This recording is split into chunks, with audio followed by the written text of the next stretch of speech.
this is not about accessibility. This is about shiluv, inclusion in rental housing. So what we're doing is something called deeply affordable rental apartments. It's a partnership with the state and the Weinberg Foundation. This is the goal, okay, to increase the quantity and affordability of integrated, supportive, permanent rental apartments for non-elderly persons with disabilities who live on SSI. SSI, I think, I hope I get this right, is your kitzbah, I think. Social Security disabilities is insurance if you hurt yourself at work and you acquire a disability. Housing is unaffordable in Maryland, very expensive. Maryland is one of the 3 most expensive housing markets in the United States. New York, Maryland, Honolulu, Hawaii, Tel Aviv, from what I see on commercials. Maryland cannot provide rental housing for the poorest of the poor. The poorest of the poor are people with disabilities who are on the SSI, and most cannot work. And we want them integrated, meaning to have a house in the community, not in a Mossad, not in a hostel.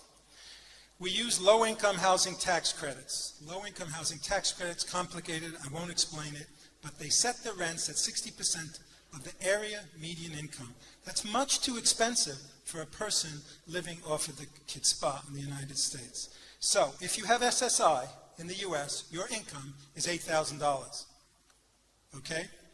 We are trying to build apartments, new apartments, that the rent will be $230 a month. Okay? So you can have your own one-bedroom apartment and spend $230 a month, which is 30% of your gross monthly income. In Baltimore, the payment, monthly payment is $637. The cost, the rental on a one-bedroom apartment would use up 136%. That's impossible, okay? So if rent is $1,300 a month and you're earning $8,000 a year, you're homeless.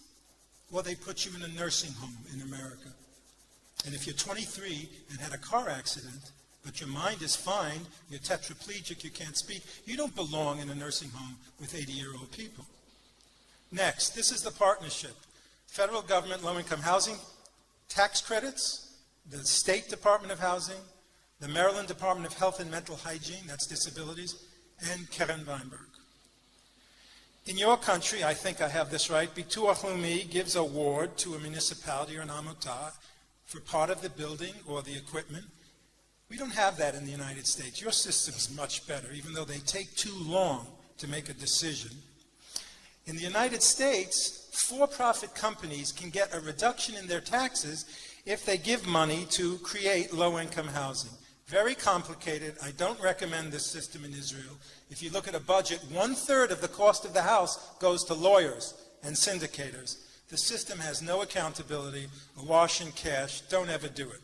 But this is what we do in the United States. We give a grant to finance the construction of a new building. Let's say $1 million we give on a $10 million project. We then ask the owner to set aside 12 new one-bedroom apartments. So if there are 100 units in a building, at least 10% must be for people with disabilities. So inclusion for the Weinberg Foundation means 90 units for people without disabilities, 10 units for people with disabilities. The owner promises a 30-year life of the apartment, and the owner promises to keep the rent at 15% of the area median income. So a foundation's grant is like a rental subsidy and enables these people with disabilities to afford their own rental apartment, about $200 a month. How can the developer do that? The developer takes a smaller mashkanta, is that right? Mortgage, because of our gift of $1 million. Here are some examples of 3 projects. You look at the number of apartments, Weinberg apartments for disability. This is the loss, the money that the builder loses. You see, he loses $7,000. The building has to cash flow, or the building won't stay open. This is the reduction in the project's budget. The owner loses $71,000 in a year for just 2 apartments at low rent. So we have to make up that loss with a grant. And what we've discovered is the amount of money it costs to build one apartment is pretty much equivalent to keeping that apartment affordable for 30 years. So if it costs $100,000 in a community to build a one-bedroom apartment, that's how much you have to have as a rental subsidy to keep it affordable for 30 years. And that's what we do, by giving the money up front.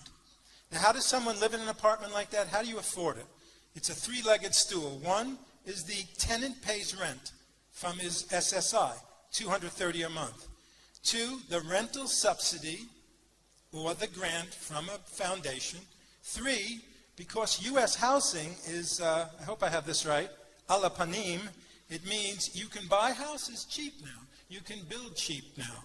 So you need those three things, or people with disabilities will never be able to have their own apartments in expensive places, like Tel Aviv, Maryland, Honolulu. Then we get food stamps, energy assistance, free utilities in the United States, a free cell phone, you get a pocket computer, and all of the apartments are accessible. I put that in because she told me by email.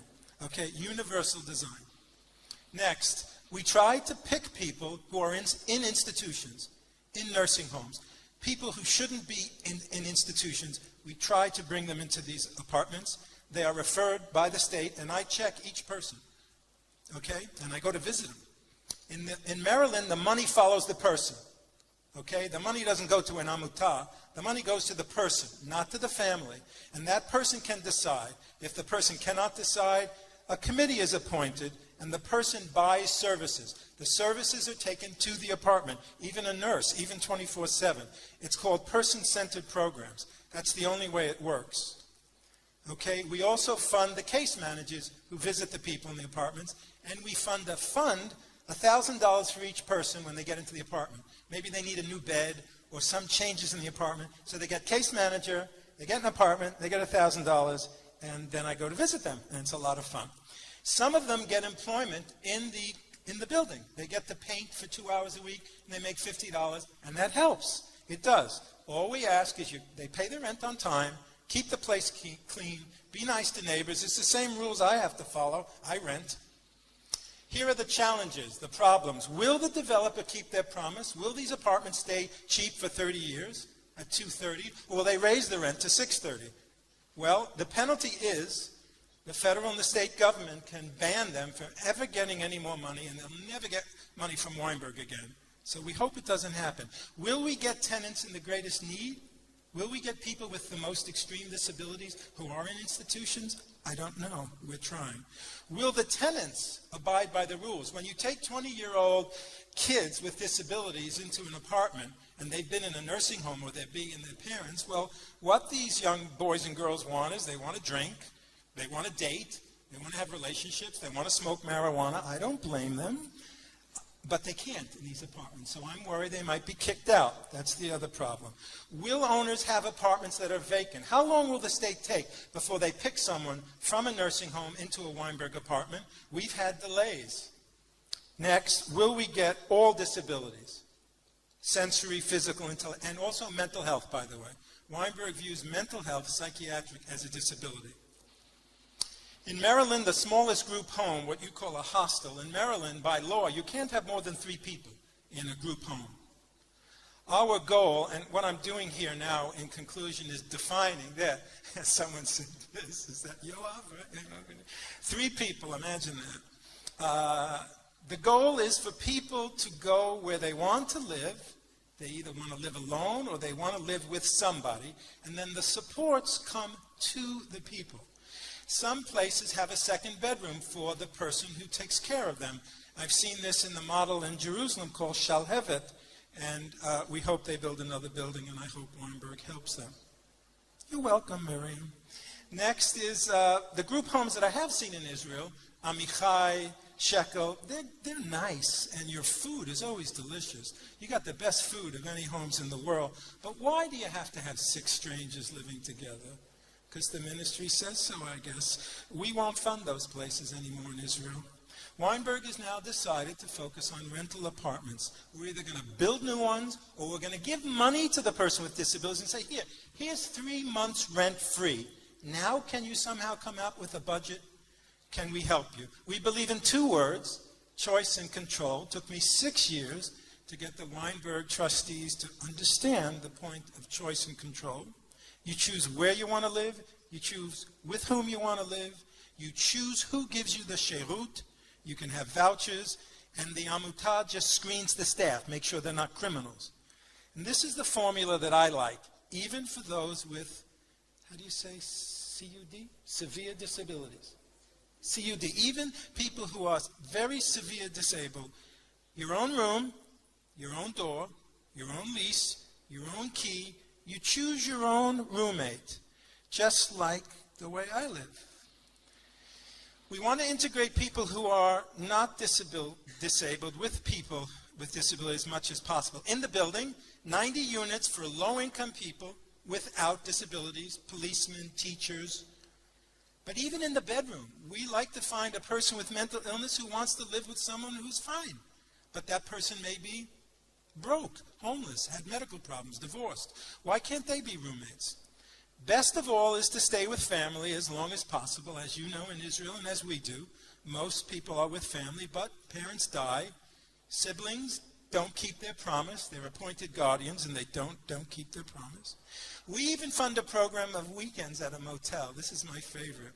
We take people out of high school, they're 21, and they're not sure. They want to leave home. They want to get rid of mom and dad, but they're not sure about roommates. We take the people they think they want to live with, and we put them in a motel for a weekend, and they can practice living together, and they can bring in their aides to the motel, and they fight and they throw stuff at each other. But I love it, because mom and dad has to let go, and then you pick the roommate.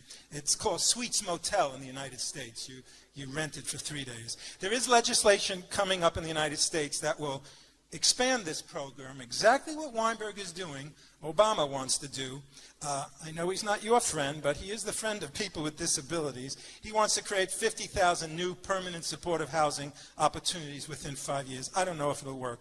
The criticism of this program, a person in an apartment, is b'didut, loneliness. And what we know in the United States, all of you know, is that loneliness kills. If you don't have a friend, if you don't have somebody to love, and you think you're going to be a tough individual, in about 5 years, you'll be sick mentally, I promise you. This is a picture of what we build. We give about 10% as a grant. They're not as nice as your places. You guys build with Evan and Zchuyit, right? And you build beautiful villot. We don't in America. We build wood, like toothpicks. But they're nice. They're not that bad. Do you see? There are about 100 units in this. Here's another one. It's not fancy, but it's your own place. I could live there. This is the lobby of one of the places. There is a maalit, don't worry. And you see the fish? I like fish. Hatachpiv sheli legadel dagei yam. Did I say that right? So, I always have, every building has to do something with fish. Every building has a fish tank. And one day my bosses, they said, Stan, we spend millions of dollars. How come there's a fish tank in every building? And I go, I don't know. But kids like fish tanks when they visit. This is a bedroom. You see the heater on the wall? I stole that from Israelis. That's your idea. That's where you put your chimum, right? I love that. That's on the top. You see the bed is low. It's open floor. There are no walls. The sink is not accessible to someone on a wheelchair. It's too high. We make mistakes. But that's okay. That's the whole apartment. It's small, but it's $230 a month. Okay? In Colombia, 30 minutes from Obama and all the people who sit in high places. And you can have an apartment. That's it. Thank you very, very much for listening.